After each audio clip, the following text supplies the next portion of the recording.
Hey guys, sorry I can't be there today. Thank you very much to our class captains, Rose Ellie Lily for period 1, Nathan Sam and Orlando for period 4. Once you get through this warm up, we're going to be doing similar to last class as far as going through this finals review, which is 3-11. Today we're going to be focusing on making a multiple choice question for that. I will be drawing from a few multiple choice questions that you guys are creating for the actual final.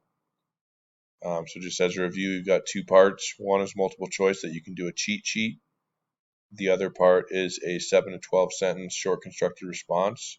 You you will be able to use your outline on the final, but please make sure that you're either printing it out ahead of time or emailing a copy of that outline to me so I can print it out not the day of the final. All right. On part 3, I do have some hints here all the way through 2-6 as far as some of the vocab words that you need to get in there. So try to get through at least 3 vocab words through all of those assignments on part 3. Other than that, on part 4, it says that you're going to be assigned a specific era. We're not going to do that. So you can just choose any or all of these eras and try to create at least 3 multiple choice questions with the answer highlighted. Or if you're working with a partner, try to do at least 5. All right, so that way I can pull from some of your guys' multiple choice questions as far as the final goes.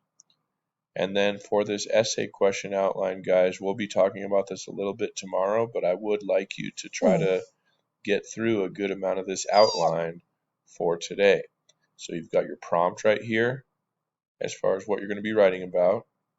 You do get to choose which historical era that you're going to be writing about, and you need to go ahead and provide some background information on the era and include one reliable historical source related to the era, and to justify whether it is a primary or secondary source, and to tell us what the source demonstrates about the era. So hopefully you'll be able to get into this outline today, but at an absolute minimum, try to get through part 4 where you're creating at least 3 multiple choice questions. Thanks, guys. See you tomorrow.